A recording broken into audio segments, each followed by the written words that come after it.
Welcome to 9 vibes. Mahua Moitra national politics తెలిసిన వారికి పెద్దగా పరిచయం అక్కర్లేని పేరు అది. ఈ పేరు ఒక ఫైర్ బ్రాండ్ అని చెప్పుకోవచ్చు.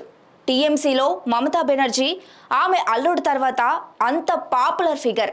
పార్లమెంట్లో ప్రశ్నలు అడిగినందుకు డబ్బులు తీసుకున్నారనే అపవాదుతో ఆవిడ లోక్సభ నుంచి బహిష్కరణకు గురయ్యారు. పశ్చిమ బెంగాల్లోని కృష్ణానగర్ పార్లమెంటు సెగ్మెంట్ నుంచి గత ఎన్నికల్లో పోటీ చేసి గెలుపొందారు. కానీ కట్ చేస్తే అనేక ఆరోపణల నేపథ్యంలో ఆమె పార్లమెంట్ నుంచి బహిష్కరణకు గురయ్యారు. ఈ నేపథ్యంలో త్వరలోనే జరిగే పార్లమెంటు ఎన్నికల్లో ఆమె అదే స్థానం నుంచి పోటీ చేస్తున్నారు.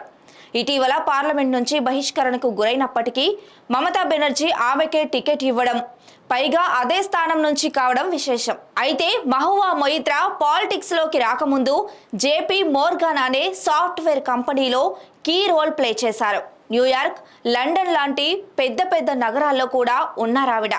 తృణమూల్ కాంగ్రెస్లో చేరి ఆమె తన రాజకీయ జీవితాన్ని ప్రారంభించారు. కృష్ణానగర్ పార్లమెంటు స్థానం నుంచి మొట్టమొదటిసారిగా ఎంపీగా గెలుపొందారు. ఒక ఎంపీగా ప్రజల సమస్యల పరిష్కారానికంటే ఒక కార్పొరేటర్ నాయకురాలిగానే ఆవిడ ఎదిగారు. చివరికి పార్లమెంట్లో ప్రజల తరపున అడగాల్సిన ప్రశ్నలకు వేరే పార్టీ వాళ్ళ దగ్గర నుంచి డబ్బులు కూడా డిమాండ్ చేశారు.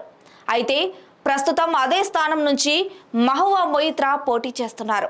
ఈసారి కూడా ఎలాగైనా గెలవాలనే ఉద్దేశంతో పార్లమెంటు ఎన్నికలను పూర్తి స్థాయి కార్పొరేట్ ఎన్నికలుగా మార్చారు. ఇందుకోసం ఏకంగా ఒక కాల్ సెంటర్ ఏర్పాటు చేశారు. దానిని నిర్వహించేందుకు 6 మందితో ఒక టీం కూడా ఏర్పాటు చేసింది. ఈ కాల్ సెంటర్ కృష్ణానగర్ నియోజకవర్గంలోని ప్రతి అంశాన్ని నమోదు చేస్తుంది. ప్రతి అంశాన్ని కూడా ప్రణాళికబద్ధంగా చేయాలనేదే మహువా మొయిత్రా ఆలోచన. కార్పొరేట్ సెక్టర్లో ఆమె పనిచేయడం వల్ల ఇలాంటి విధానం అవలంబిస్తున్నట్టున్నారు. మహువా మొయిత్రా తన పోల్ వ్యూహాన్ని స్ట్రాంగ్ చేసేందుకు మరో టీంని ఏర్పాటు చేసింది. ఈ టీంకి హాట్ టాస్క్ మాస్టర్ అని పేరు పెట్టింది. బూత్ లీడర్లతో ప్రతిరోజు సమావేశాలు నిర్వహిస్తుంటారు. సోషల్ మీడియాలో పోస్టులు పెట్టడం మాత్రమే కాకుండా వాళ్ళ దగ్గర నుంచి ఫీడ్బ్యాక్ కూడా తీసుకుంటారు. మహువా మొయిత్రా ప్రాతినిధ్యం వహిస్తున్న కృష్ణానగర్లో 1800కు పైగా పోలింగ్ బూతులు ఉన్నాయి. జరిగిన దానిని ఆలోచించే ఓపిక ప్రజలకు లేదని, ఎలాగైనా నేనే గెలుస్తానని అంటున్నారు మహువా మొయిత్రా. అయితే గత ఎన్నికల్లో దాదాపు 45% ఓట్లతో మహువా మొయిత్రా విజయం సాధించారు. వచ్చే ఎన్నికల్లోనూ విజయం సాధిస్తానని ధీమాతో ఉన్నారు.